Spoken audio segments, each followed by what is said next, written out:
ప్రకటన గ్రంథం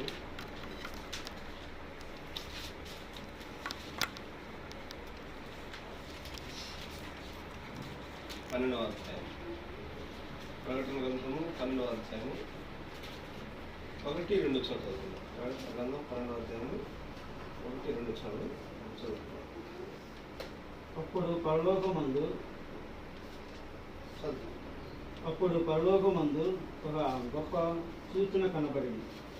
అదేదనగా సూర్యుని ధరించుకున్న ఒక స్త్రీ, ఆమె పాదముల కింద చంద్రులను, శిరస్సు మీద 12 నక్షత్రములు కిరీటమును ఉండెను. ఆమె గర్భిణి అయి ప్రసవ వేదన పడుచు ఆ నొప్పులకు కేకలు వేయుచూ ఉండెను. పరిశుద్ధ దైవం తండ్రి యేసయ్యకు స్తోత్రం చెల్లిస్తున్నాం ప్రభా.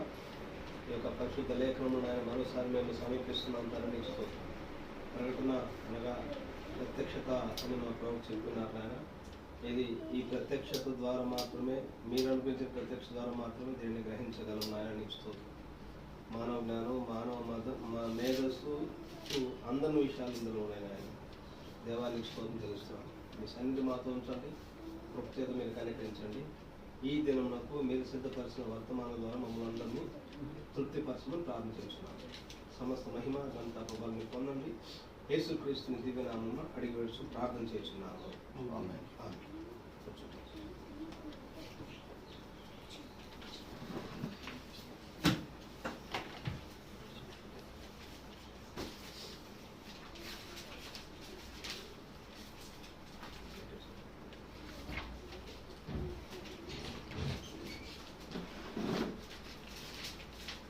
ప్రభువైన యేసుక్రీస్తు నామమునకు మహిమ ఘనత ప్రభావం కలుగుగాక. హల్లెలూయా.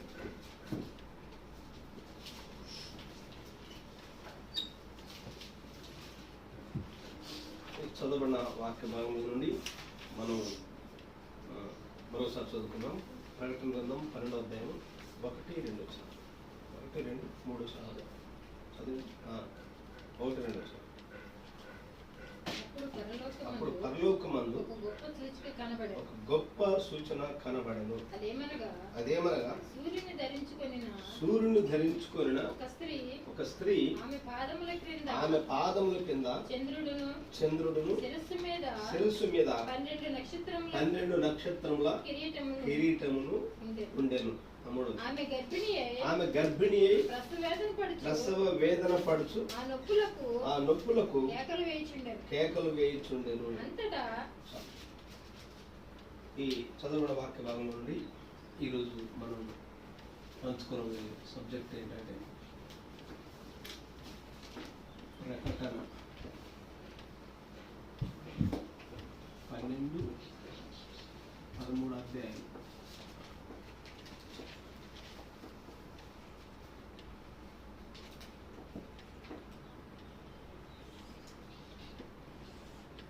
ఈ ప్రకటన గ్రంథము 12వ అధ్యాయం 13వ అధ్యాయం ఈ రెండు ఇంచుమించు కోయిన్సైడ్, అంటే ఒకదానికోటి సంబంధించిన విషయాలు. ప్రకటనము 12-13 అధ్యాయం. మనం చాలాసార్లు ప్రకటనను సమీపిస్తా ఉన్నాం. ఒకసారి యొక్క ప్రకటన యొక్క నేపథ్యం మనం జాగ్రత్తగా గమనిస్తే 1-3 అధ్యాయాల వరకు అది సంఘము, అన్ని జనులకు సంబంధించిన సంఘం. తర్వాత 4-19 వరకు ఇశ్రాయేలు గురించి అధ్యాయాలు. తర్వాత 20-22 వరకు ఇద్దరికి సంబంధించిన.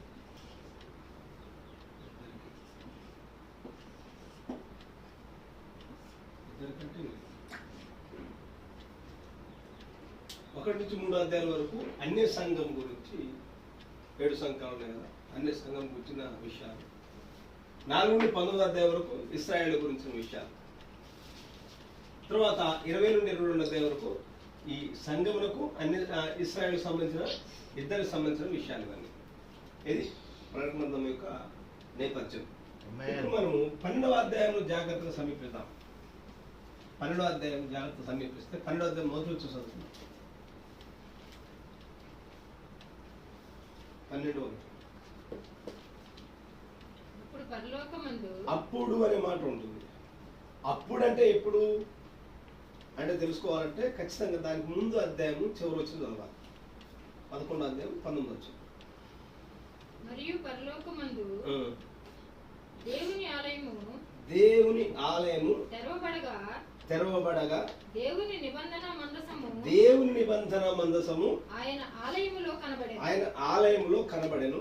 అప్పుడు మెరుపులను ధ్వనులను ఉరుములను భూకంపమును గొప్ప వడగండ్లను పుట్టెను. ఆమేన్.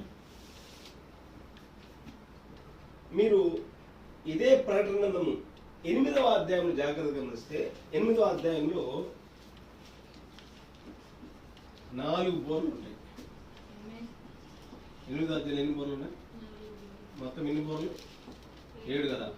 8వ అధ్యాయం 4 బోర్లు ఉన్నాయి. 9వ అధ్యాయంలో 2 బోర్లు ఉన్నాయి. అంటే 5, 6 బోర్లు. 9వ అధ్యాయం. 10వ అధ్యాయంలో బోరలు లేవు. 10వ అధ్యాయంలో బోరలు లేవు. 11వ అధ్యాయంలో ఉంటుంది. రైట్. 11వ అధ్యాయంలో 7వ బోర ఉంటుంది. 7వ బోర 11, 15 వచ్చింది. ఇప్పుడు 7వ బోర ఊదబడిన తర్వాత అంతటా నేను చూసినప్పుడు ఇప్పుడు 19 వచ్చి చదవండి. 7వ బోర అంతటా పరలోకమందు ఇప్పుడు చదివింది చివరి వచ్చిన 11వ అధ్యాయం చివరి వచ్చిన. మరియు పరలోకమందు దేవుని ఆలయము తెరవబడగా. ఎప్పుడు ఈ పరలోకంలో దేవుని ఆలయం తెరవబడింది?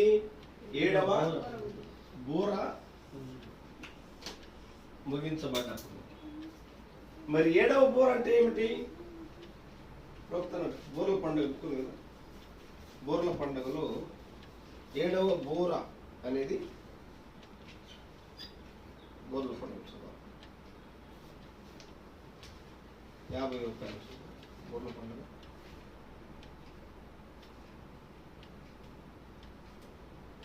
ఇప్పుడు నేను లవోదికీయ సంఘకాలంలో ఉండి పెంతెకొస్తు వర్తమానంలో నేను వచ్చిన ఎడల మరియు అది సరి అయినదిగా ఉండదు. సంఘమునకు 7వ ముద్ర ఎలా ఉన్నదో సంఘమునకు 7వ ముద్ర గుర్తుపెట్టుకోవాలి.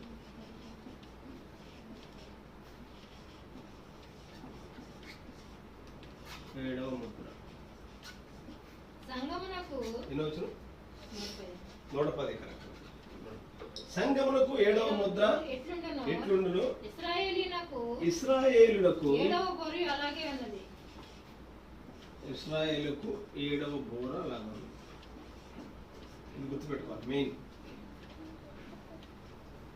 110 బోర్ల పండుగ 110 సంఘమునకు 7వ ముద్ర. 7వ ముద్ర అంటే ఏంటి? టోటల్ 7వ ముద్ర అనగా ప్రభు రాకడ. 7వ ముద్ర అనగానే గుర్తుపెట్టుకోవాలి ప్రభు యొక్క రాకడ. మరి సంఘమునికి 7వ ముద్ర ప్రభు యొక్క రాకడను తీసుకొని వచ్చినప్పుడు ఇశ్రాయేలుకు 7వ బోర ఏమై ఉన్నది? ప్రభు రాకడే కదా. ఆమేన్. ఈ విషయాలు గుర్తుపెట్టుకోవాలి. ఇప్పుడు ఈ ప్రకటన గ్రంథం 12వ అధ్యాయం అనేది జరగన పరలోక పెళ్లి కుమారుడు భూలోక పెళ్లి కుమార్తె భవిష్యత్తు ద్రోహము అనే మెసేజ్లు మీరు జాగ్రత్తగా గమనిస్తే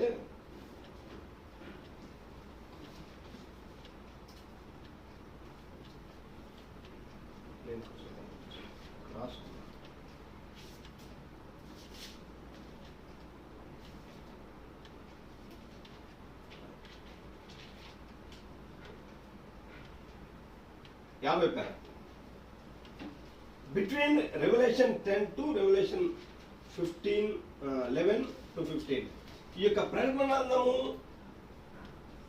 ఈ 12వ అధ్యాయం యొక్క నెరవేర్పు ఎక్కడ అంటే ఈ ప్రకటన గ్రంథము 10వ అధ్యాయం నుండి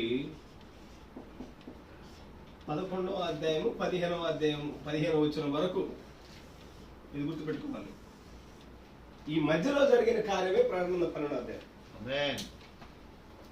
మరోసారి అర్థం చేసుకోవాలి. ప్రకటన గ్రంథం 12వ అధ్యాయంలో సంఘటనలు, ప్రకటన 10వ అధ్యాయము 10వ అధ్యాయం నుంచి 11వ అధ్యాయము 15వ వచనం వరకు ఈ మధ్యలో జరిగే కార్యాలు ఇవన్నీ. నేను కూడా తెలియక చాలా మంది పాతకాలం అనుకున్నాను. ప్రకటన 12వ అధ్యాయంలో పరలోకం నుంచి ఒక యుద్ధం జరిగింది, గాబ్రియల్ యుద్ధాలు జరిగినాయి, అప్పుడు సాతాను పడిపోయాడు, అక్కడి నుంచి ఏదేలో పడ్డాడు అని ఏ ప్రారంభంలో జరిగిన దాని గురించి మాట్లాడుకుంటాను. కానీ ఇక్కడ జరిగిన ఈ సంఘటన అంతా ప్రకటన 10వ అధ్యాయం నుండి 11వ అధ్యాయం 15 వచ్చిన 11వ అధ్యాయం 15 వచ్చిన ఏంటి? 7వ బూర. అంటే ప్రకటన 10వ అధ్యాయంలో బలిష్ఠుడైన వేరొక దూత దిగిరావడం అయి ఉన్నది. 11వ అధ్యాయం 15 వచ్చినలో 7వ బూర గురించి, 7వ బూర వరకు బలిష్ఠుడైన వేరొక దూత దిగి వచ్చిన దగ్గర నుండి 7వ బూర వరకు మధ్యలో జరిగిన సంఘటనలే ఈ యొక్క ప్రకటనము 12వ అధ్యాయం. ఇది గుర్తుపెట్టుకోవాలి. ఇప్పుడు మనం చదువుకుందాం. 12వ అధ్యాయం 1వ వచనంలో ఏముంది? అప్పుడు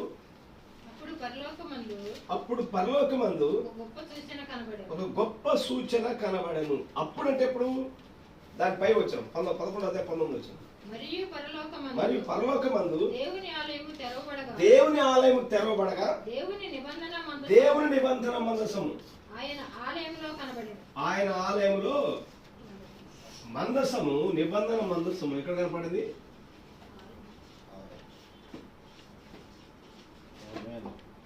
ఆలయంలో కనబడింది. ఒక్క నిమిషం అవుదాం. ఇక్కడ మనం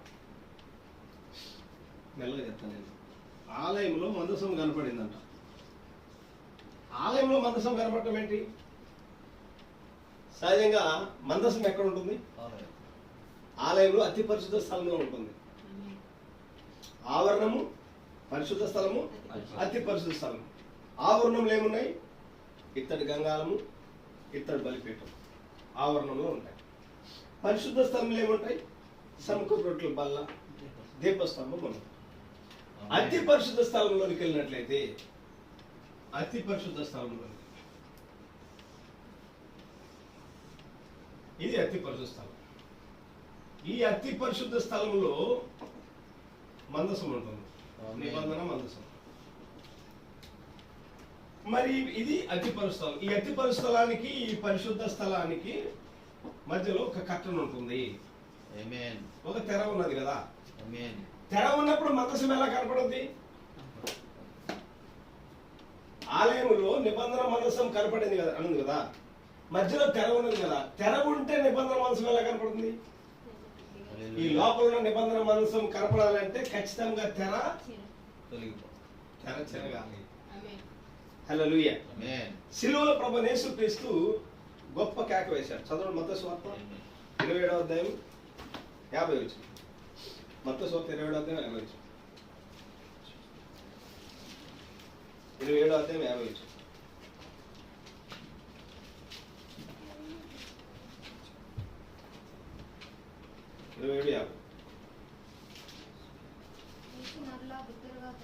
క్రీస్తు మరలా బిగ్గరగా కేక వేసి, యేసు ప్రభు శిలువలో 2 కేకలు వేశాడు. 2 సార్లు వేశాడు కేక.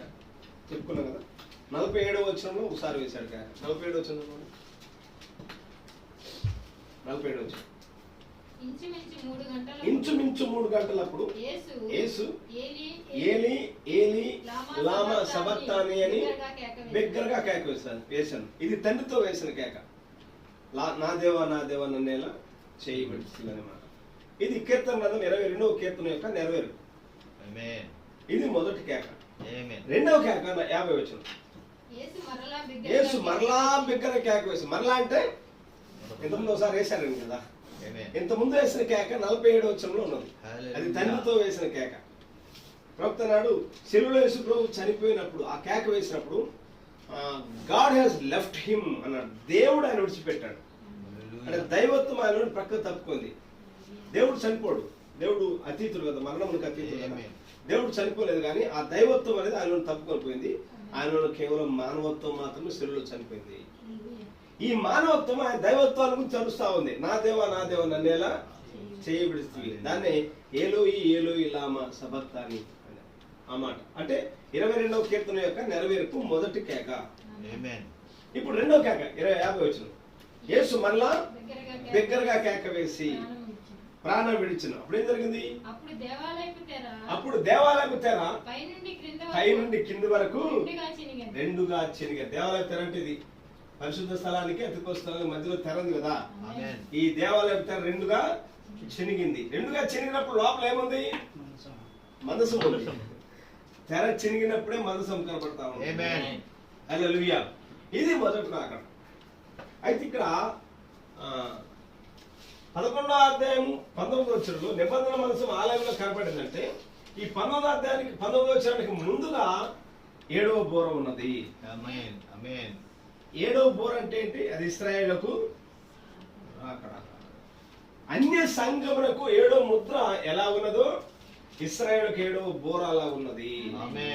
కాబట్టి 7వ బోర అంటే కమింగ్ ఆఫ్ ద లార్డ్, ప్రభు యొక్క రాకడ అనేది పరిపూర్ణంగా నెరవేరు జరిగినప్పుడు ఇప్పుడు తెరలు లేవు. ఇక నిబంధన మనసం కనబడాలి అంటే అక్షరార్థంగా నిబంధన మనసాలు ఉండవు. ఇక దాన్ని ఇర్మియా ప్రవచన రీతిలో మాట్లాడాడు. ఇర్మియా గ్రంథం చదువుతున్నాం.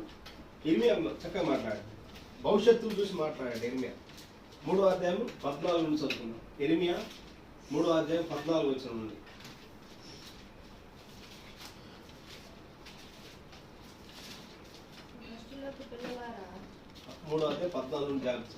దుష్టులకు పిల్లలారా, నేను మీ యజమానుడను. ఇదే యెహోవా వాక్కు. ఒకానొక పట్టణంలో నుండి ఒకనిగాను ఒకానొక కుటుంబంలో నుండి ఇద్దరిని గాను మిమ్మల్ని తీసుకొని సియోనుకు రప్పించదును. నీకు నియమింతును. వారు జ్ఞానముతోను వివేకముతోను మిమ్మల్ని ఏలుదురు. మీరు ఆ దేశములో అభివృద్ధి పొంది విస్తరించు దినములలో జనులు యెహోవా నిబంధన మందసమని చెప్పరు. అది ఇక మందసం పని లేదు, అయిపోయింది. ఇకను చెప్పరు. అది వారి మనసులోనికి రాదు. ఎందుకంటే మందసం యొక్క మినిస్ట్రీ అయిపోయింది. మందసం యొక్క పరిచర్య అయిపోయింది. మందసం యొక్క పరిచర్య అయిపోయిన తర్వాత మళ్ళీ మందసాన్ని పట్టుకోవాలి. ఎప్పుడైతే కమింగ్ ఆఫ్ ద లార్డ్ బలిష్ఠుడైన వేరొక దూత దిగొచ్చాడో, కమింగ్ ఆఫ్ ద లార్డ్ ఎప్పుడైతే ప్రభు యొక్క రాకడ ప్రకటన 10వ అధ్యాయం నెరవేర్పు జరిగిందో, ఇక మందసంలో ఆలయం మినిస్ట్రీ ఆ మందసంలో దొరకదు. మందసం అనేది కనబడదు. అక్షరార్థమైన పరిచర్య లేదు ఇక్కడ. హల్లెలూయా. ఆలయంలో నిబంధన మందసం కనబడిందంటే అర్థం ఏంటంటే ఈ తెర చెనిగింది. మొదటి రాకడలో ఏ విధంగా యేసుక్రీస్తు శరీరం అనే తెర చెనిగిందో అప్పుడు అందరూ అతి పరిస్థితుల్లోకి వెళ్ళడానికి అధికారం ఉన్నది. ఆమేన్. బలిష్ఠుడైన వేరొక దూత దిగి వచ్చినప్పుడు అప్పుడు ఆలయంలో మందసం కనబడింది, నిబంధన మందసం కనబడింది. అంటే ఇక్కడ కూడా ఏదో తెర చెనగాలి. ఆమేన్. ఇక్కడ ఈ తెర చెందినప్పుడు ఆలయంలో మనసం అనేది స్పష్టంగా కనపడుతుంది. మనసం ఏంటి, మనసం పరిచయం ఏంటి, మనసం విధానం ఏంటి కనపడుతుంది. అప్పుడు ఈ నిబంధన మనసం ఆలయంలో కనబడిన తర్వాత ఇప్పుడు 12వ అధ్యాయం చదువుతున్నాం. 12వ అధ్యాయం అప్పుడు ఇక నుంచి 12వ అధ్యాయం అంతా ఈ ప్రకటన 10వ అధ్యాయం నుండి 11వ అధ్యాయం 15వ వచనం వరకు ఈ 12వ అధ్యాయం యొక్క సారాంశం అయి ఉన్నది. ఆమేన్. దీన్ని నేను చూపిస్తున్నాను.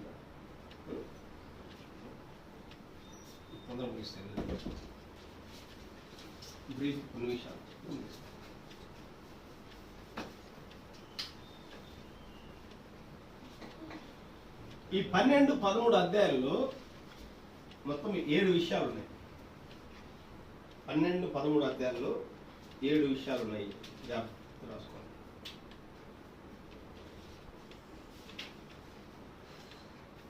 7 విషయాలు.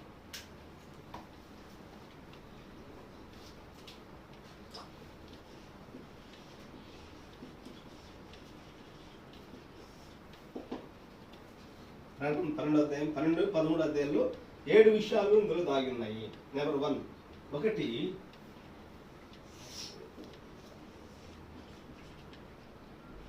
స్త్రీ గురించి ఉన్నది. స్త్రీ ఆమె ఎవరు, ఏం ధరించుకుందామని తర్వాత నేను చెప్తాను. రెండవది సాతాను గురించి, స్త్రీ రెండవది. ప్రకటన 12వ అధ్యాయం 1 నుంచి చదవండి, 1, 2 నుంచి చదవండి. రెండవది సాతాను గురించి. సాతాను 12వ అధ్యాయం 3 నుంచి 4 వచ్చిన 12వ అధ్యాయం 4 వచ్చిన దాని తోక 3 వచ్చిన అంతటా పరలోకమందు ఇంకొక సూచన కనబడెను. ఇదిగో ఎర్రని మహాఘట సర్పము దానికి 7 తలలను 10 కొమ్ములను ఉండెను. దాని తలల మీద 7 కిరీటములు ఉండెను. 7 కిరీటములు ఉండెను. 4వది ఏంటంటే మగ శిశువు, 3వది మగ శిశువు, 4వది 12వ అధ్యాయం 7 వచ్చింది. అంతటా పరలోకమందు యుద్ధము జరిగెను. మిఖాయేలును అతని దూతలను ఆ ఘట సర్పంతో యుద్ధం చేయవలనని ఉండగా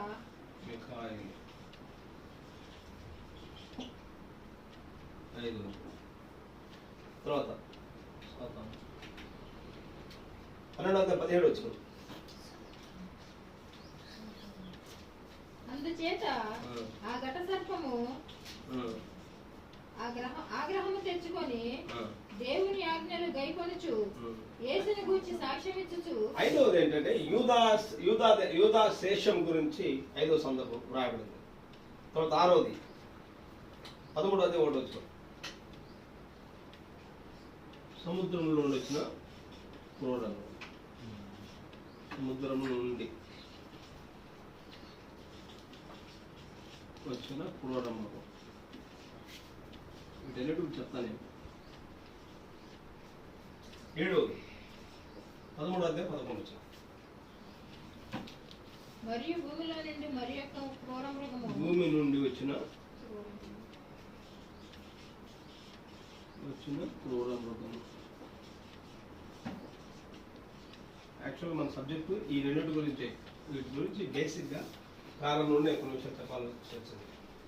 అవన్నీ ముందు ముందు నా సమయాన్ని బట్టి కంటిన్యూషన్ చెప్తాను. ఈ ప్రకటన 12, 13 అధ్యాయంలో 7 విషయాలు ఉన్నాయి. ఒకటి నెంబర్ 1 ఏంటి, స్త్రీ. ఈ స్త్రీ ఎవరు? 12వ అధ్యాయంలో చూసాం. ఈమె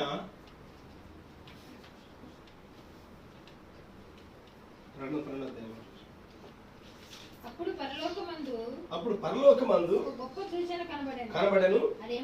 అదేమనగా సూర్యుని ధరించుకొనిన ఒక స్త్రీ ఆమె పాదముల కింద చంద్రుడును. ఈ స్త్రీ ఎవరో కాదు కానీ ఇశ్రాయేలు జనాంగమై ఉన్నది.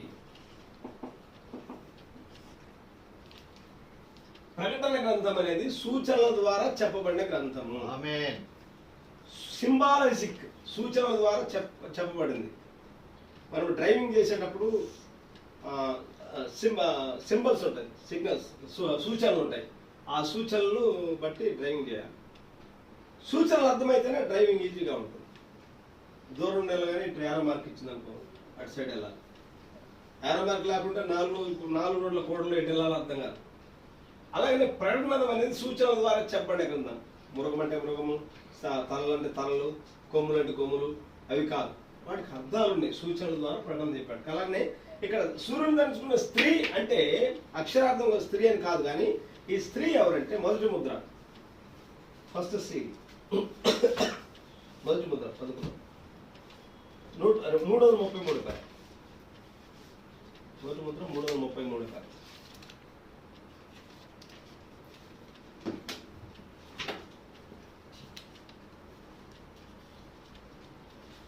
వాడు దానియేలు యొక్క జనులను నాశనం చేసిన అధిపతి. దానిని మీరు నమ్ముచున్నారా? ఇంకొద్ది నిమిషములు మీరు గనుక నాతో ఉండి 37 337 యేసు జన్మించినప్పుడు పరలోకమందున్న 337 అందరూ తీయాలి.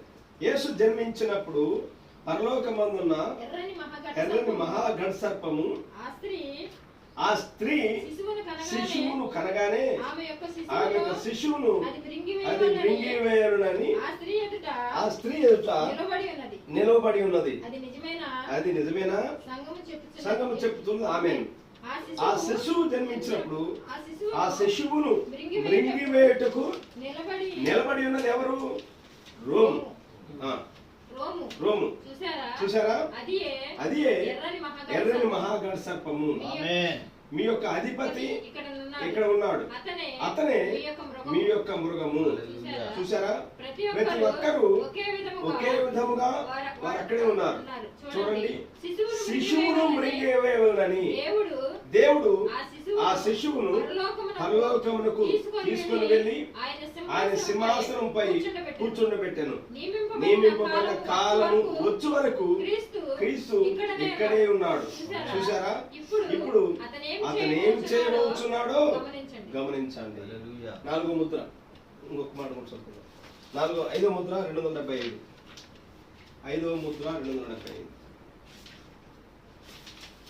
5వ ముద్ర 275. పరిశుద్ధ గ్రంథం చెప్పుచున్నది. అందరు తీసారా? 275.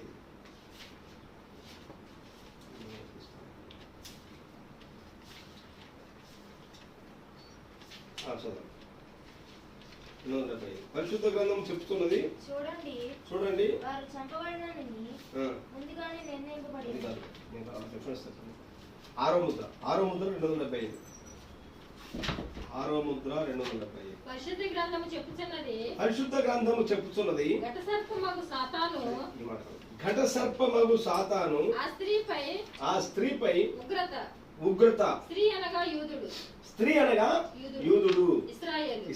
ఎవరు? ఇశ్రాయేలు.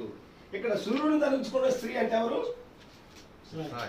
ఇశ్రాయేలు జనాంగమై ఉన్నది.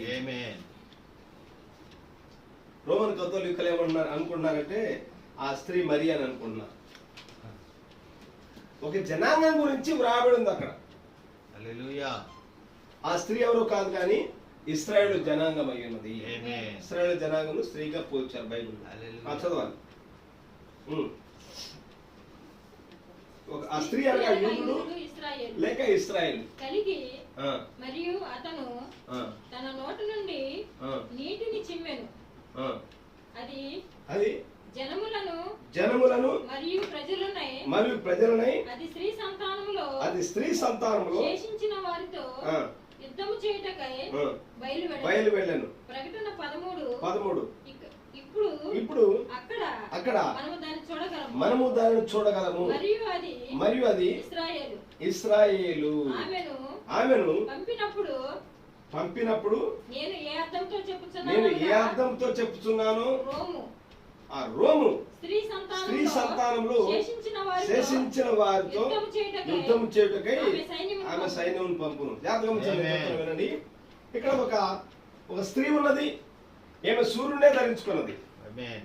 సూర్యుడు ఒక వస్త్రం లాగా సూర్యుని ధరించుకున్నది. ఈమె తల మీద, ఆమె పాదముల కింద ఎవరు ఉన్నారంటే చంద్రుడు ఉన్నాడు. తల మీద 12 నక్షత్రంల కిరీటం ఉన్నది.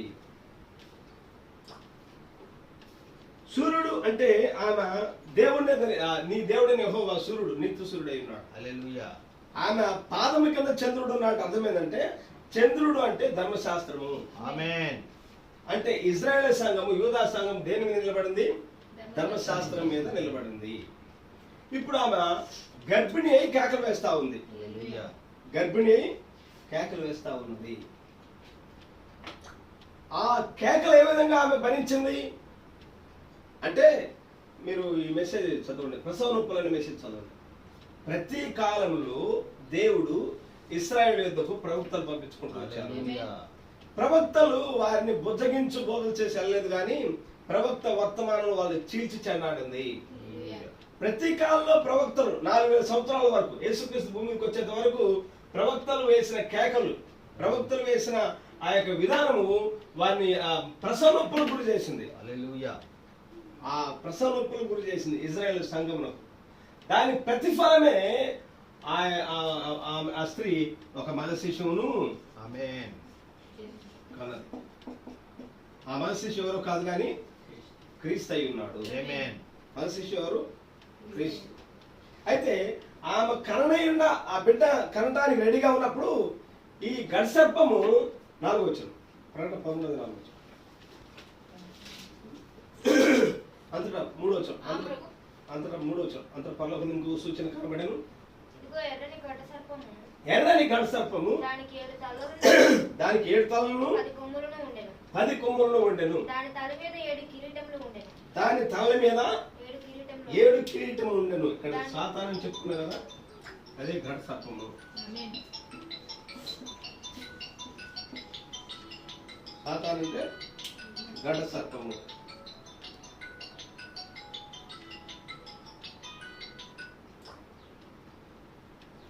ఇది ప్రకటన 13వ అధ్యాయం ఉంది మనకు. దానికి ఎన్ని తలలు ఉన్నాయి? 7 తలలు. అంటే చెప్పాలి. ప్రకటన 17వ అధ్యాయం 9 వచ్చింది. 17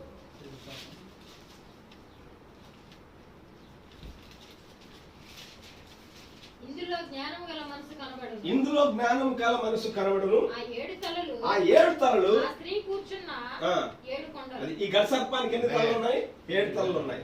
7 తలలు అంటే ఏంటి? 7 కొండలు. మరి 7 కొండల మీద కట్టబడిన పట్టణం ఏంటి? రోమ్. Very good. అంటే ఈ గడ్సర్పము ఆ స్త్రీ దగ్గర కాసుకొని ఉంది అంటే అర్థం ఏంటంటే రోము కాసుకొని ఉన్నది. హల్లెలూయా. 2 సంవత్సరాల పిల్లలందరినీ చంపబడ్డప్పుడు యేసుక్రీస్తు భూమి మీద జన్మించినప్పుడు జ్ఞానులు వెళ్ళారు. వాళ్ళు జ్ఞానులు వెళ్ళి యూదుల రాజు పుట్టినవాడు ఎక్కడని అడిగారు. ఆ హేరోదు రాజు కలవరపడ్డాడు.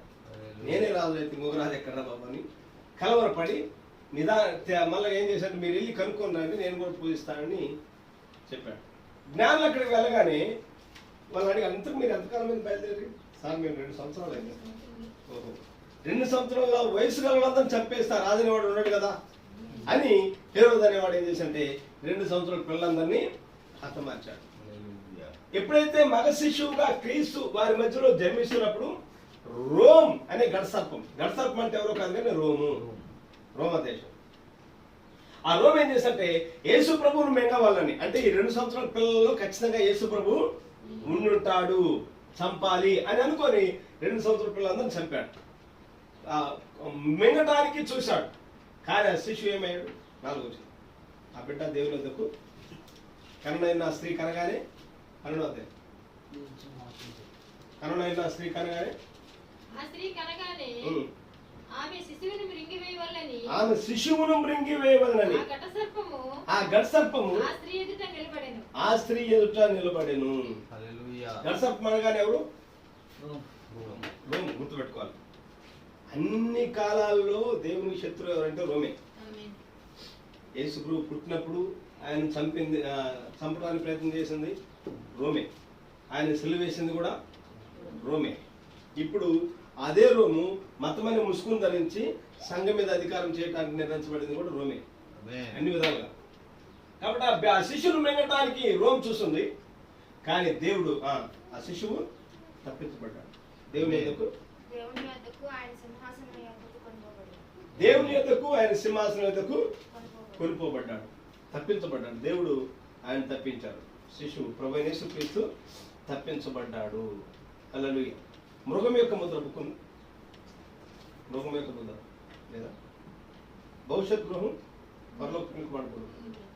భవిష్యత్ గృహం అవన్నీ మీరు తర్వాత చదువుకోండి. అయితే ఇక్కడ మీరు జాగ్రత్త గమనిస్తే 12వ అధ్యాయం 10వ వచనం చదువుకుందాం. ప్రకటన 12:10.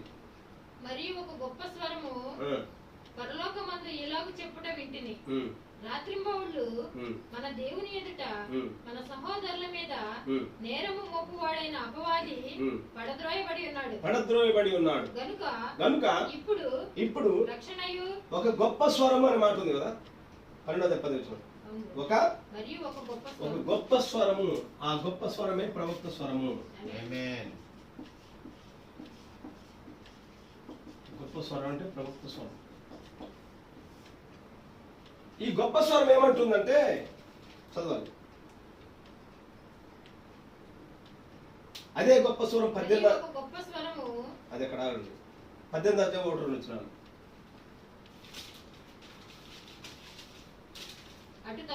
అటు తరువాత మహాధికారము గల వేరొక దూత పరలోకము నుండి దిగివచ్చుట చూచితిని. అతని మహిమ చేత ఇక్కడ కూడా ఒక గొప్ప స్వరము అని వినబడింది. 18వ అధ్యాయంలో కూడా ఒక గొప్ప స్వరము దూత వినబడింది. ఆ గొప్ప స్వరమే ప్రవక్త స్వరమై ఉన్నది. ఆ డోర్ తీసేయండి.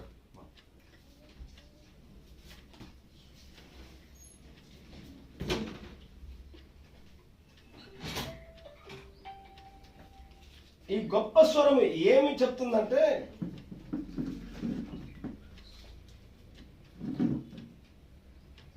గొప్ప స్వరంతో ఆర్భటించి ఇట్లా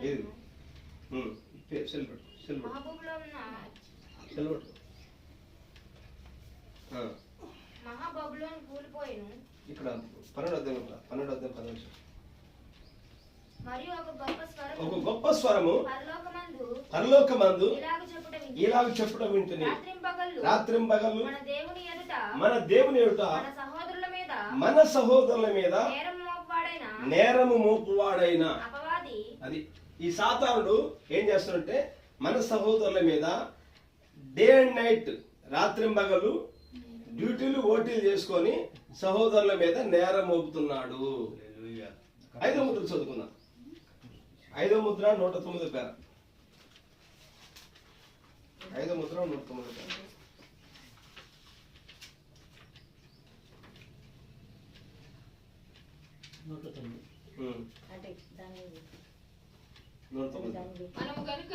మనము గనుక మన సహోదరులలో ఏదైనా తప్పు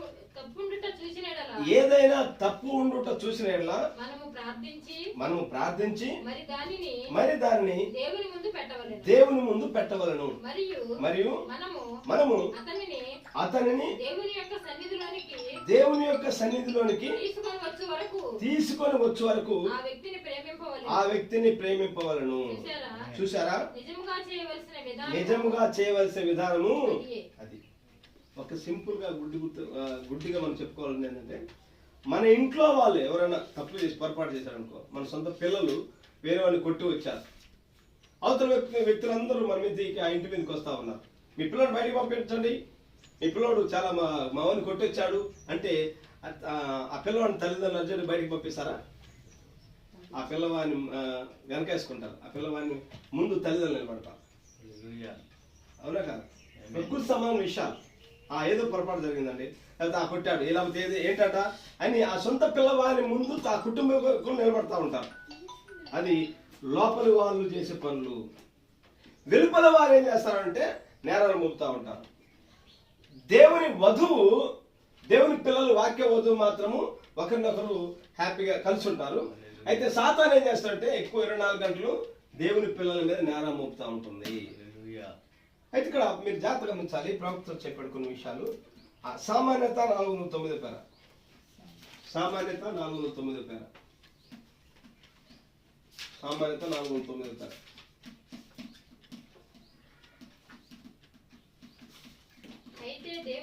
అయితే దేవుడు పరలోకము నుండి పాపమునకై ఒక బ్లీచ్ని పంపెను.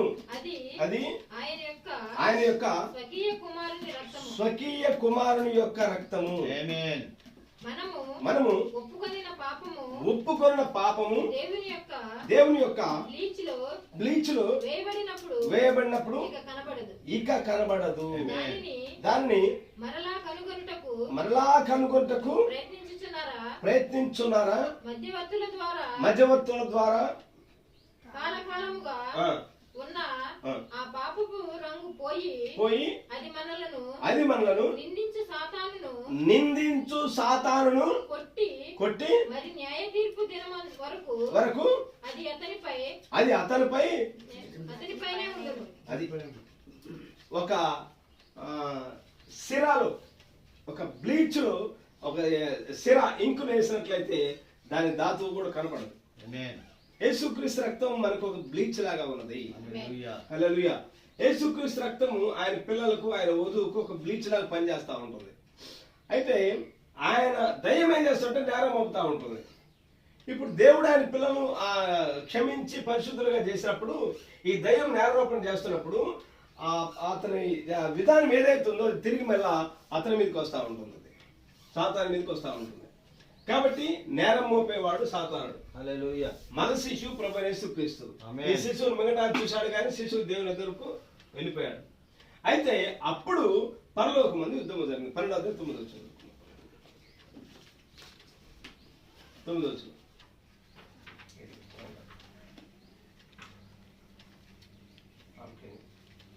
7 వచ్చింది చదువుకుందాం. 7 వచ్చింది. అంతట పరలోకమందు యుద్ధము జరిగెను. మిఖాయేలును మిఖాయేలని బైబిల్ పరిభాష. వాస్తవానికి మిఖాయేల్ అంటే క్రీస్తు.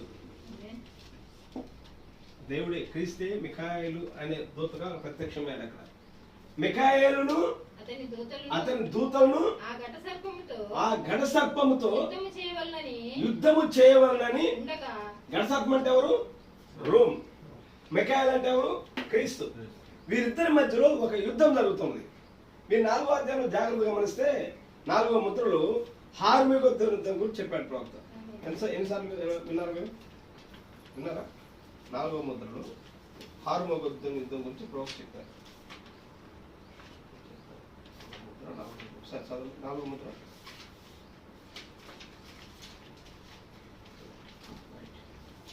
నాలుగో ముద్ర 307వ పేర. 4వ ముద్ర 307వ పేర. మరియు గమనించండి, భూమి యొక్క 4 మూలల నుండి వారు వారిని ప్రోగు చేయుదురు, హార్మోగద్ద యుద్ధకు వచ్చెదరు. పరిశుద్ధ గ్రంథము దానిని చెప్పుచున్నది. నేను రాసించుకొనిన ఈ లేఖనములను గురించి నేను వాటిని చదువుటలేదు. అయితే అవి ఎక్కడ వ్రాయబడి ఉన్నావో అవేమిటని చూస్తున్నాను. ప్రభువైన దేవుని యొక్క గొప్ప యుద్ధపు దినము కొరకు వారందరినీ ఒక్కటిగా కూడాను చేయుచున్నది. గమనించండి, ఇప్పుడు ఈ మిశ్రమ రంగు ప్రపంచపు పాండ్ర వర్ణపు రంగు బలహీన గుర్రము, దాని గురించి కొద్దిగా ఆలోచించండి. మీకు తెలియనా?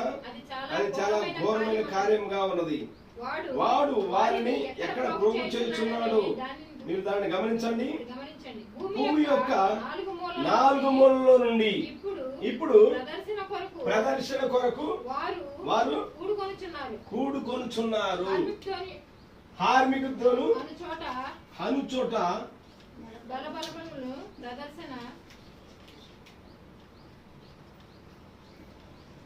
ఈ యుద్ధము ఎవరి కొరకు అంటే సాతాను దూతలకు. హల్లెలూయా. క్రీస్తు తన సైన్యములకు యుద్ధం జరుగుతున్నది. క్రీస్తు తన సైన్యములకు. క్రీస్తేమో పరలోక సైన్యాన్ని వెంట పెట్టుకుని వస్తున్నాడు. సాతాను భూమి యొక్క 4 మూలల నుండి తన దూతను వెంట పెట్టుకుని వస్తున్నాడు. క్రీస్తు యొక్క సైన్యం ఎవరంటే 4 జీవులు అయి ఉన్నాయి. 4 జీవులు ఎవరు? 7 సంఘాల్లో ఉన్నటువంటి వధువు అయి ఉన్నది. క్రీస్తు తన వధువుని వెంట పెట్టుకుని వచ్చాడు. సాతాను తన దూతలు వెంట పెట్టుకుని వచ్చాడు. వాడి దూతలు ఎవరంటే 7 సంఘాల్లో ఉన్న 4 గుర్రములు. 4 గుర్రాల్లో ఉన్నది ఎవరో కాదు కానీ మత శాఖలు, డినామినేషన్స్, మత శాఖలు. వీరందరినీ వెంట పెట్టుకుని వస్తున్నాడు. ఇక్కడ నేను ఒక విషయం చెప్తాను. ఇప్పుడు ఈ మధ్య ఇటీవల కొత్త పోపు వచ్చాడు. పాత పోపు చనిపోయాడు. ఇటీవల కొత్త పోపు వచ్చాడు. ఆ పోపు ఎక్కడి నుండి వచ్చాడంటే అమెరికా నుండి వచ్చాడు. ఆయన సొంతం అమెరికా, చికాగో నుండి వచ్చాడు. ప్రవక్త నాడు 1954 పరిశుద్ధాత్మ యొక్క కార్యములు అనే వర్తమానం ప్రవక్త నాడు రాబో ఒక మహిమకరము దినములో అమెరికాలో నుండి ఒక పోపు పైకి వస్తాడు అని చెప్పాడు. అమెరికాలో నుండి ఒక పోపు పైకి వస్తాడు. చెప్తాను మెసేజ్. అమెరికాలో నుండి పైకి వస్తాడు అంటే ప్రవక్త చెప్పిన ప్రవచనము ఇప్పుడు మన మధ్యలో నెరవేరు జరిగింది. అతను వచ్చిన తర్వాత బ్యాప్టిస్టు, లోదరులు, సిఎస్ఐ, మత శాఖలు అందరినీ అతను ఏం చేస్తాడంటే ఐక్యం చేసి వీరందరూ అతనికి ఒక ప్రతిమను తయారు చేద్దామంటారు. వాస్తవానికి ఈ ప్రతిమ అనేది 1962 నవంబర్లోనే అమెరికాలో ఒక ప్రతిమను తయారు చేశారు. హల్లెలూయా. ఆ ప్రతిమే WCC క్రైస్తవ ప్రపంచ క్రైస్తవ సంఘాల సమాఖ్య. ఇది 1962లోనే ప్రారంభించబడింది అమెరికాలోనే. అయితే అది అలా ఉంది. ఆ ప్రతిమలాగా ఉన్నది, కానీ అది మాట్లాడటానికి నోరు అవసరం. దానికి హల్లెలూయా. అది మాట్లాడటానికి పవర్ అవసరం. ఆ పవర్ కావాలంటే ప్రకటన 13వ అధ్యాయంలో 13వ అధ్యాయం చదివినట్లయితే, కత్తి దెబ్బ చావు దెబ్బ తగిలేది బ్రతికింది, దానికి మరలా మనము ప్రతిమను తయారు చేద్దామంటది. ఆ ప్రతిమకు నోరు పవర్ ఇవ్వటానికి ఈ చివరి దినాల్లో ఒక పోపు వచ్చాడు. ఆమేన్. ఆ పోప్ పేరు ఏంటంటే లియో 14.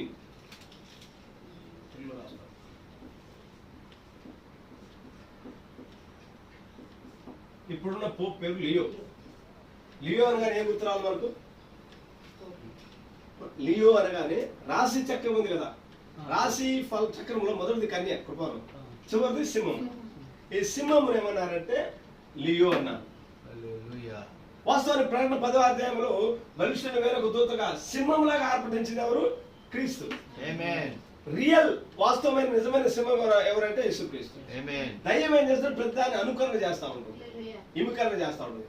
కాబట్టి వీడు కూడా సింహం అనే పేరు మీద వచ్చాడు. హల్లెలూయా.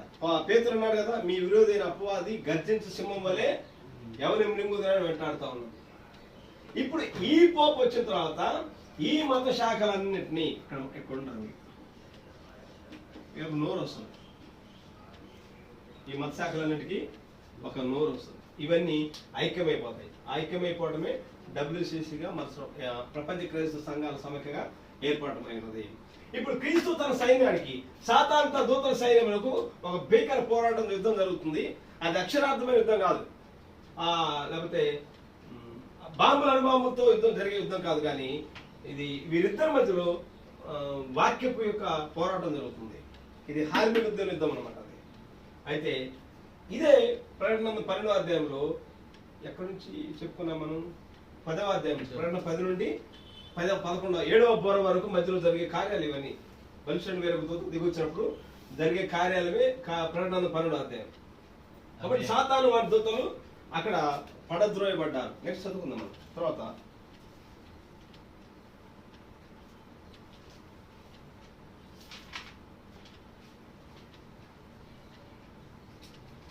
పన్నెండవ అధ్యాయం 11 వచ్చింది. ప్రకటన 12వ అధ్యాయం 11 వచ్చింది. వారు గొర్రెపిల్ల రక్తమును బట్టి తామిచ్చిన సాక్ష్యమును బట్టి. వారిని జయించి ఇక్కడ వారు అంటే ఎవరంటే, వారు అనగా వారు అంటే చిన్న గుంపు, వారంటే వధువు. వారు అన్నారు, వారంటే వధువు, చిన్న గుంపు.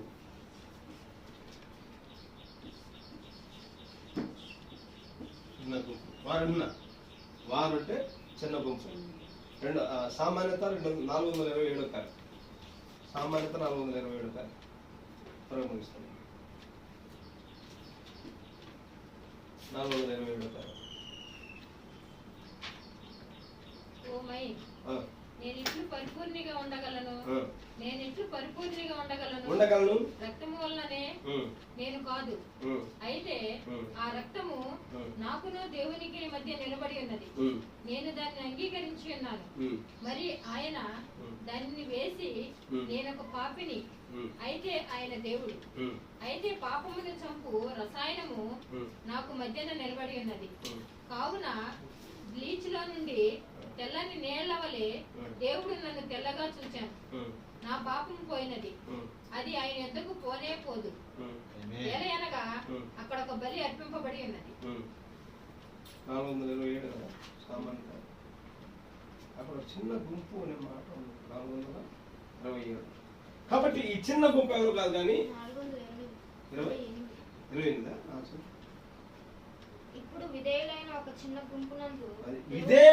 చిన్న గుంపునందు దేవుడు తన సామాన్యతలు మరుగుపరుచుకుని అది దేవుడు ఎక్కడ మరుగుపరుచుకున్నాడంటే ఒక చిన్న గుంపును ఎన్నుకున్నాడు ఆయన. ఆ చిన్న గుంపులో దేవుడు తను తాను మరుగుపరుచుకున్నాడు ఆయన. ఈ వారు అంటే చిన్న గుంపు. వారేమన్నారంటే చదవండి ఇప్పుడు ప్రకటన 12 వారు గొర్రెపిల్ల రక్తమును బట్టి తామిచ్చిన సాక్ష్యమును బట్టి వారిచ్చిన సాక్ష్యం ఏంటంటే ఈ గడికి సంబంధించిన వాక్యం గురించి సాక్షులుగా నిలబడ్డారు. వారిచ్చిన సాక్ష్యం ఏంటి? నేను వీరుడిని, సూర్యుడిని, విక్రమార్కుడు, నేను పసిపిల్లలు పాలు తాగేవాళ్ళు కాదని అన్ని సాక్షి కదా వాళ్ళు ఇచ్చేది. ఈ కాలానికి ఒక వర్తమానం ఉన్నది. ఈ గడికి సంబంధించిన వాగ్దాన వాక్యం ఉన్నది. ఆ వాగ్దాన వాక్యానికి వస్తే మీరు ముద్రించబడతారు, ఆ వాగ్దాన వాక్యానికి వస్తే మీరు రక్షించబడతారని ఆ చిన్న వధువు సాక్ష్యం ఇస్తా ఉన్నది. హల్లెలూయా. ఇప్పుడు ఈ స్త్రీ అక్కడి నుంచి తప్పించుకొని ఆమె ఎక్కడికి వెళ్ళిందంటే అరణ్యంలోనికి వెళ్ళిపోయింది. ఎక్కడికి వెళ్ళిపోయింది? అరణ్యంలోనికి వెళ్ళిపోయింది. అక్కడ ఒక శేషం ఉన్నది, యూదా శేషం. యూదా శేషం అంటే 144,000 మంది. 144,000 మంది బెన్యామీను సంతానం.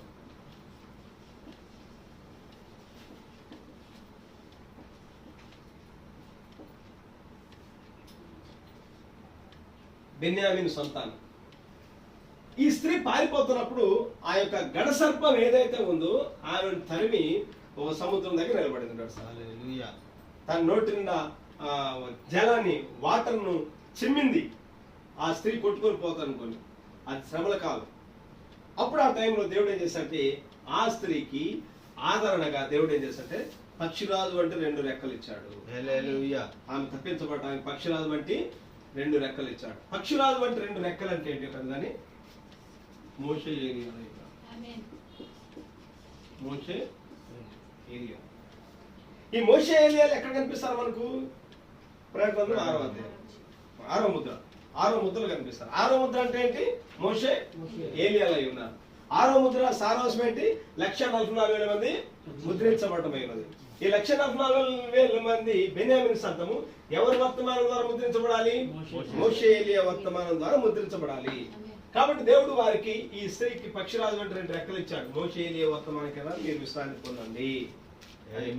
హల్లెలూయా.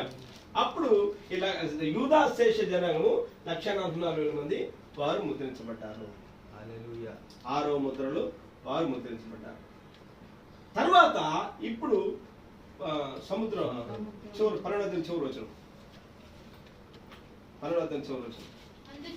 అందుచేత ఆ గడ సర్పము ఆగ్రహం తెచ్చుకొని దేవుని ఆజ్ఞలను గైకొనుచు యేసును గూర్చి సాక్ష్యమిచ్చు ఉన్నవారైన ఆమె సంతానంలో శేషించిన వారంటే వీళ్ళు 144,000 మంది బెన్యామీను సంతానం.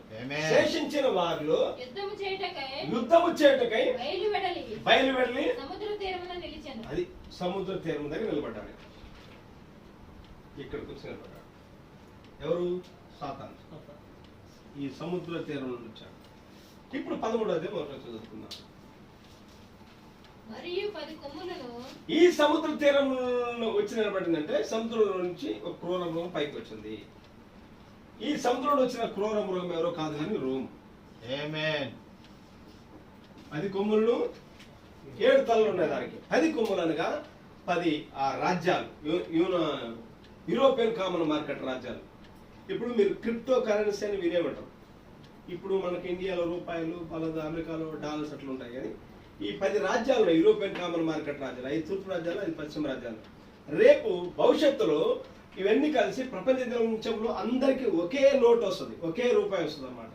దాన్ని ఏమనంటే క్రిప్టో కరెన్సీ అంటే అన్ని దేశాలకు ఒకే కరెన్సీ అట్లా ఏర్పాటు చేయడానికి ఆ 10 రాజ్యాలు ఐక్యమైపోతా ఉంటాయి. వాళ్ళు నిర్ణయం తీసుకుంటారు, దాని ప్రకారం జరుగుతుంది.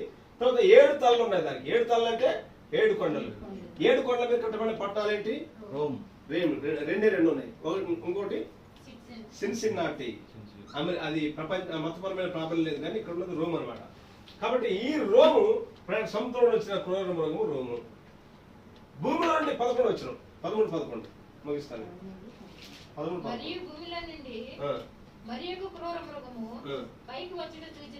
పైకి వచ్చుట చూచితిని.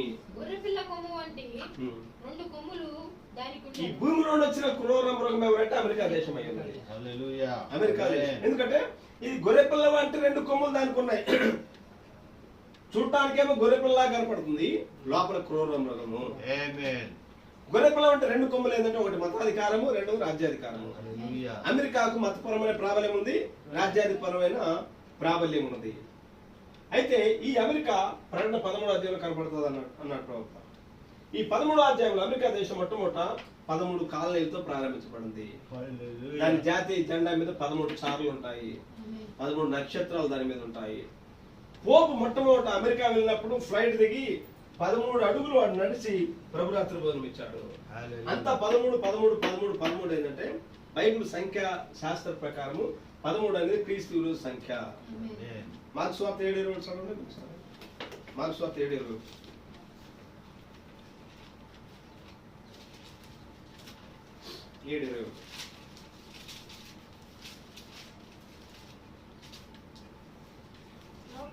లోపల నుండి అనగా మనుషుల హృదయంలో నుండి దురాలోచనలు, జాగ్రత్తములు, దొంగతనములు, నరహత్యలను, వ్యభిచారములను, లోభములను, చెడుతనమును, కృత్రిమమును, కామ వికారమును, మత్సరమును, దేవదూషణయు, అహంభావమును, అవివేకమును. మొత్తం ఎన్నిక 13 అనేది చెడ్డ సంఖ్య. ఈ 13వ అధ్యాయంలోనే అమెరికా దేశం బయటకు వచ్చింది. ఈ అమెరికా ఏమంటుందంటే, అమెరికా దేశం ఏమంటుందంటే చావు దెబ్బ తిన్న ఈ మృగము, కత్తివాత చావు దెబ్బ తిన్న ఈ మొదటి క్రూర మృగమునకు మనం ఒక ప్రతిమను తయారు చేద్దాం అంటుంది. మొదటి క్రూర మృగం, దానికి చావు దెబ్బ తగిలింది. చరిత్రలో ప్రతిమను తయారు చేద్దామంటుంది. ప్రతిమ దేనికి ప్రతిమ? ఈ మొదటి సంవత్సరంలో వచ్చిన క్రూర మృగము. అంటే రోమ్కు ఒక ప్రతిమను తయారు చేద్దామంటుంది అమెరికా దేశం. ఇది కత్తి దెబ్బ తిని చావు బ్రతికలో ఉండి కత్తి దెబ్బ తిని మరలా బ్రతికింది అన్నాడు. చరిత్రలో కత్తి దెబ్బ ఎప్పుడు తగిలింది రోమ్కు? 7 సంఘకాలం. 7 సంఘకాలంలో పేజ్ నెంబర్ 231. 7 సంఘకాలంలో పేజ్ నెంబర్ 231. 231 పేర నెంబర్ 122. 122. దీన్ని ఇంకా ఎక్కువగా స్పష్టపరచుటకు నికోలైతు జను ఇలా పేజ్ నెంబర్ 231 పేర నెంబర్ 122. కరెక్టేనా? ప్రకటన 13:3లో చెప్పబడినది మీకు గుర్తుండేను. దాని తలలో ఒకదానికి చావు దెబ్బ తగిలినట్టుండేను. అయితే ఆ చావు దెబ్బ మానిపోయాను కనుక భూజనులందరూ మృగము వెంట వెలుచు ఆశ్చర్యపడుచుండేది. ఆ గాయపడిన శిరస్సు అన్య రోమ సామ్రాజ్యం అని ఇప్పుడు మనకు తెలియను. చావు దెబ్బ. ఈ చావు దెబ్బ ఏంటంటే అన్య రోమ సామ్రాజ్యం ఉంది. అన్య రోమ్ అంటే ఏంటంటే ప్రపంచాన్ని మనం చాలాసార్లు చెప్పుకున్నాం. ఎన్ని సామ్రాజ్యాలు పరిపాలన చేశాయి? 7 సామ్రాజ్యాలు పరిపాలన చేశాయి ప్రపంచంలో. ఒకటి ఈజిప్ట్ దేశం, రెండోది అషూర్ సామ్రాజ్యం, మూడోది బబులోను సామ్రాజ్యం, నాలుగోది మాది పారసీల సామ్రాజ్యం, 5 గ్రీకుల సామ్రాజ్యం, 6ది రోమ సామ్రాజ్యం, 7వది బ్రిటిష్ సామ్రాజ్యం. అయితే ఇందులో ఆ రోమా సామ్రాజ్యం అన్య సామ్రాజ్యం, అదే చక్రవర్తుల పరిపాలన. యేసు ప్రభువు చనిపోయింది కూడా అన్య రోమ్ చక్రవర్తుల పరిపాలన చనిపోయాడు. దాన్ని అన్య రోమ్ అన్నారు. వాళ్ళందరూ చక్రవర్తులు అన్నమాట. అయితే ఈ అన్య రోమ్ ఏమైందంటే చర్చిగా మార్చబడింది. రోమన్ కథోలిక్ చర్చిగా, ఆర్సిఎం చర్చిగా అంటే మతాన్ని పుచ్చుకున్నది. అన్య రోమ్ చనిపోయింది. చావు చెప్పంటే అన్య రోమ్ లేదు, చక్రవర్తుల పరిపాలన లేదు. అన్య రోమ్ చనిపోయిన తర్వాత 3వ శతాబ్దం నుంచి అది పోపుల రోమ్ గా మార్చబడింది. రోమన్ కథోలిక్ సంఘం రూపంలో చర్చి ఫామ్ గా రూపుదిద్దబడింది. ఆర్సిఎం చర్చి రూపంలో వచ్చింది. కాబట్టి దీన్ని మనం ప్రతిమను తయారు చేద్దామంటే అమెరికా దేశం. ఏమిటి ఆ ప్రతిమ? WCC, ప్రపంచ ఓల్డ్ చర్చ్ ఆఫ్ కౌన్సిల్, ప్రపంచ క్రైస్తవ సంఘాల సమైక్య. ఈ ప్రతిమ వాస్తవానికి 1962లోనే ఈ ప్రతిమను అమెరికాలో తయారు చేశారు, వాళ్ళు పెట్టి ఏర్పాటు చేశారు ప్రతిమ. ఇది మెసేజ్ ఎక్కడ ఉంటే ఆ మెసేజ్ చెప్పాడు ప్రభు. ఏ మెసేజ్ అంటే సారీ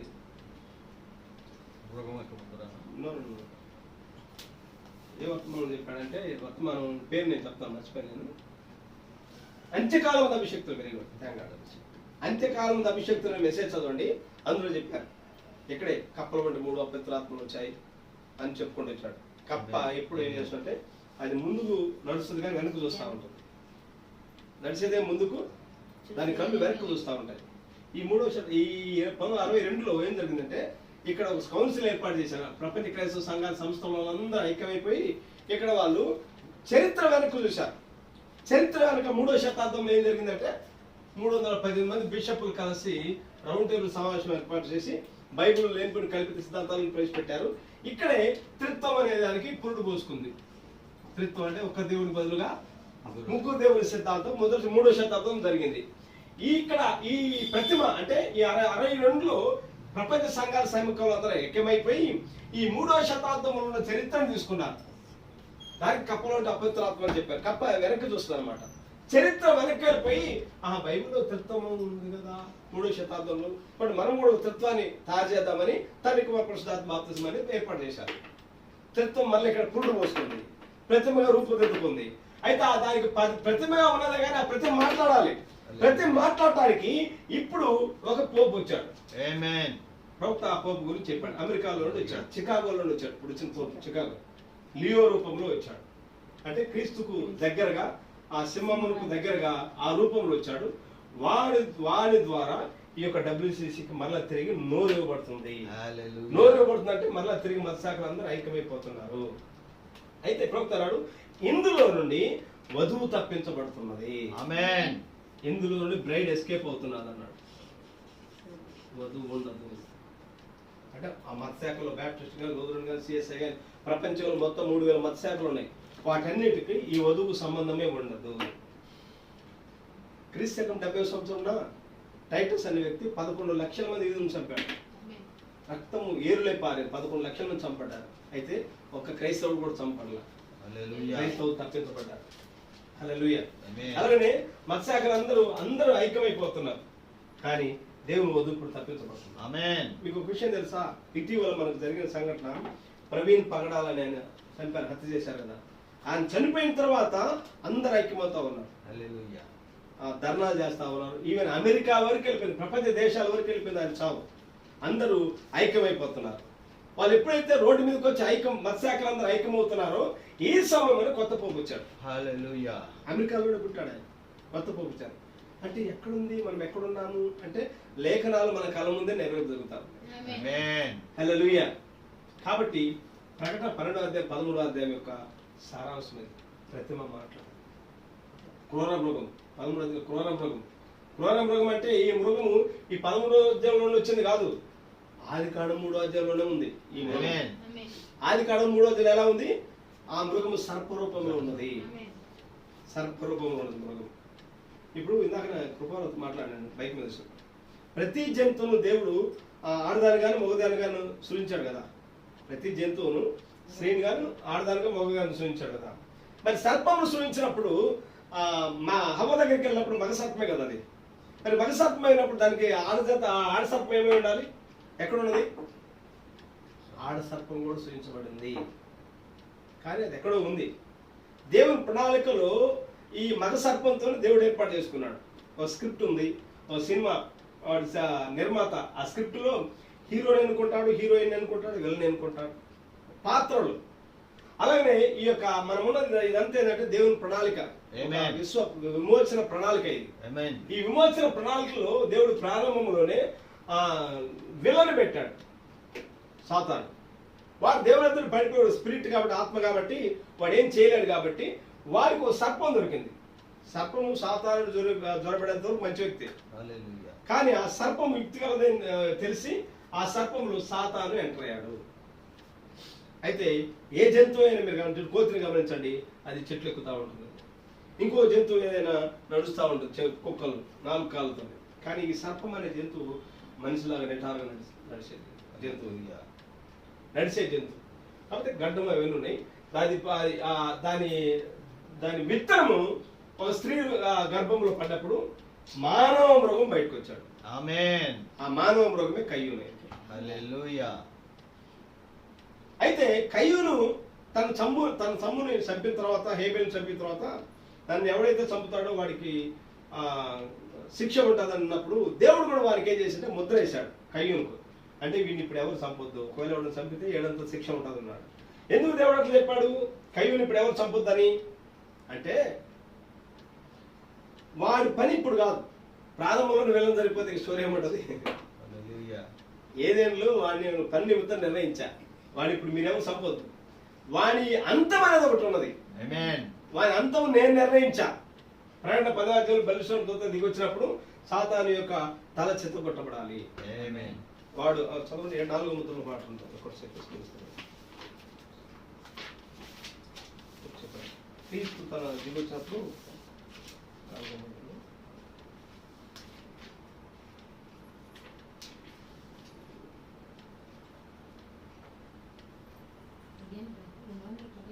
క్రీస్తు వచ్చినప్పుడు ఆయన వచ్చినప్పుడు తన వధువు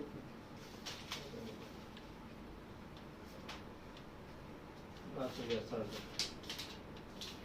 క్రీస్తు వచ్చినప్పుడు ఆయన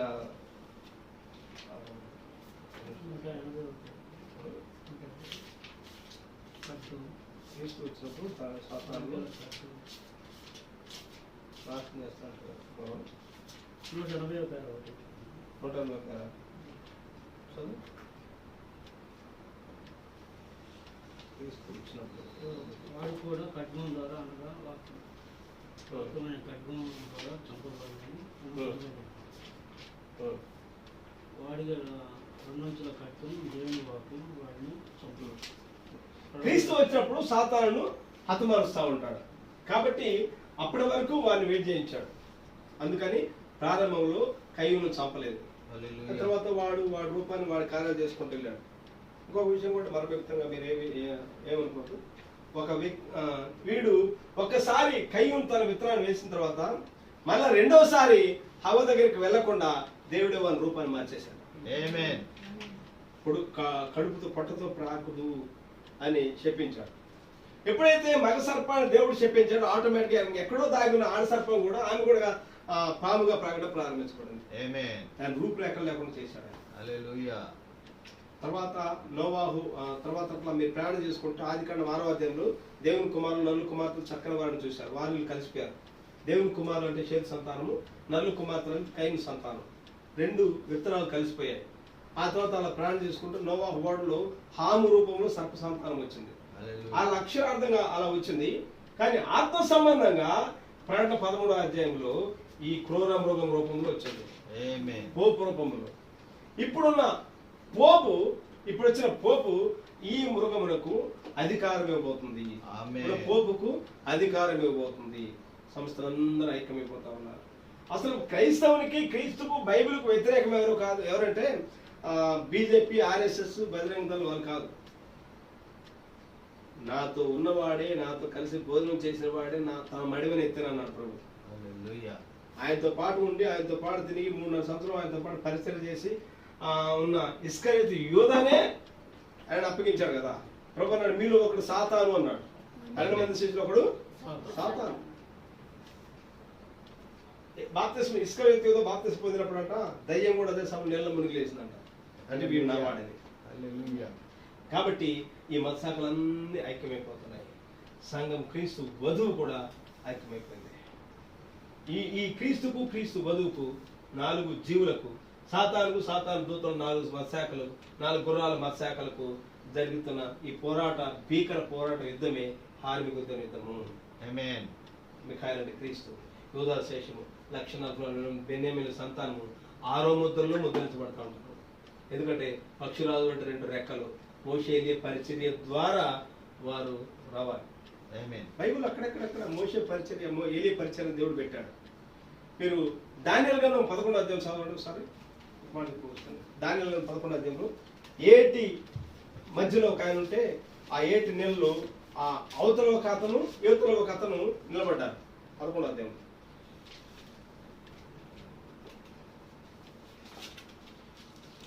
ఏటి నీళ్ళ మధ్య 12వ అధ్యాయం అనుకుంటా. 12వ అధ్యాయం ఏటి నీళ్ళకి మధ్యను ఏటి ఆడుకొని చూసింది. 5వ వచనం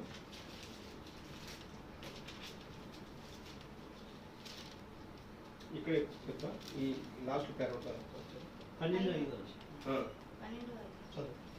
దానియేలు నేను చూచుండగా మరి ఇద్దరు మనుషులు ఏటి అవతల ఒడ్డున ఒకడును ఏటి అవతల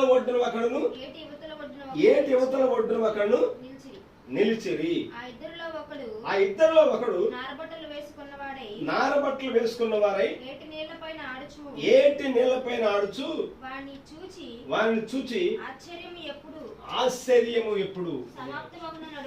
ఇక్కడ ఏంటంటే ఒక నది అనుకుందాం.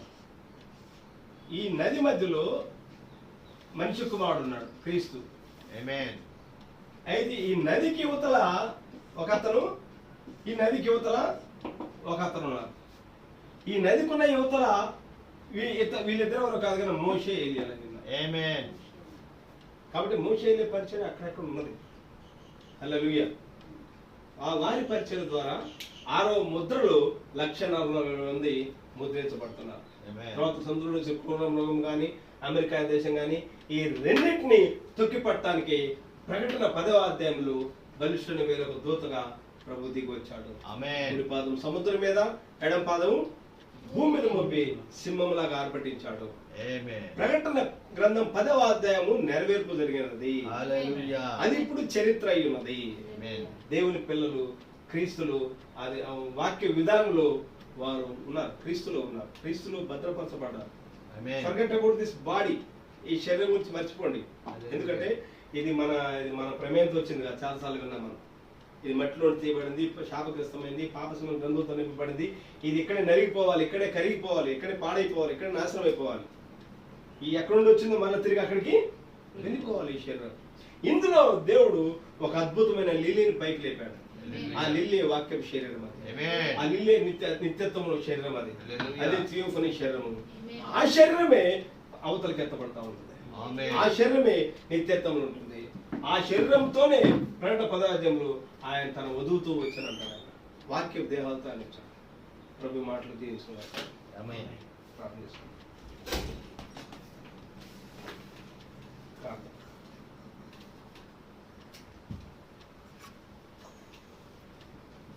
హల్లెలూయా. దేవానికి స్తోత్రం.